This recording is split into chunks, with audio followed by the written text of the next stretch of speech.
ನಮ್ಮ ತಟ್ಟೆಯಲ್ಲಿನ ಅನ್ನವನ್ನು ತಿನ್ನುವಾಗ ಯಾರಿಂದಲೂ ಕಸದಿಲ್ಲ ಎಂಬ ಖಾತ್ರಿ ಇರಬೇಕು. ದಿಂಬಿಗೆ ತಲೆ ಒರಗಿ ಮಲಗುವಾಗ ಯಾರಿಗೂ ಅನ್ಯಾಯ ಮಾಡಿಲ್ಲ ಎಂಬ ನೆಮ್ಮದಿ ಇರಬೇಕು.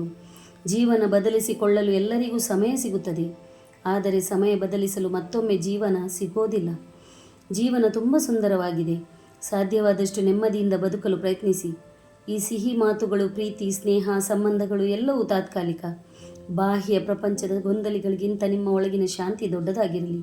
ನೀವು ನಿಮ್ಮ ಮನಸ್ಸನ್ನು ಬಿಟ್ಟುಕೊಡದ ಹೊರತು ಯಾರೊಬ್ಬರೂ ನಿಮ್ಮನ್ನು ನೋಯಿಸಲು ಸಾಧ್ಯವಿಲ್ಲ. ಹೊರಗಿನ ಶತ್ರುಗಳಿಗಿಂತ ನಮ್ಮೊಳಗಿನ ಆಲಸ್ಯ, ಅಸೂಯೆ ಮತ್ತು ಅತಿಯಾದ ಆಸೆಗಳೇ ದೊಡ್ಡ ಶತ್ರುಗಳು. ನಿಮ್ಮ ಮನಸ್ಸನ್ನು ನೀವು ಗೆದ್ದರೆ ಪ್ರಪಂಚವನ್ನು ಗೆದ್ದಂತೆ. ನಿಮ್ಮನ್ನು ನೋಯಿಸುವ ಜನರಿಗೂ ನೀವು ಕೃತಜ್ಞತರಾಗಿರಿ, ಏಕೆಂದರೆ ಅವರು ನಿಮ್ಮ ಜೀವನದ ವಿಕಾಸಕ್ಕೆ ಕಾರಣರಾಗಿರುತ್ತಾರೆ. ಜನ ನಿಮ್ಮನ್ನು ನಿಂದಿಸಿದರೆಂದು ನೊಂದುಕೊಳ್ಳಬೇಡಿ. ಅವರು ನಿಮ್ಮ ಪಾಪವನ್ನು ತಮ್ಮ ನಾಲಿಗೆಯಿಂದ ಸ್ವಚ್ಛ ಮಾಡಿ ಅವರ ಪುಣ್ಯವನ್ನು ನಿಮಗೆ ಕೊಟ್ಟು ಹೋಗುತ್ತಾರೆ. ನೀವು ನಗಬೇಕಾದರೆ ನಿಮ್ಮ ನಗು ಜೋರಾಗಿರಲಿ, ಎಲ್ಲರಿಗೂ ಕೇಳಿಸೋ ಹಾಗಿರಲಿ. ಆದರೆ ನಿಮ್ಮ ಅಳು ಮಾತ್ರ ನಿಮಗೆ ಮಾತ್ರ ಕೇಳಿಸೋ ಹಾಗಿರಲಿ. ಇಲ್ಲಿ ನಿಮ್ಮ ಅಳುವನ್ನು ನೋಡಿ ಸಂಕಟ ಪಡುವವರಿಗಿಂತ ಸಂತೋಷ ಪಡುವವರೇ ಹೆಚ್ಚು.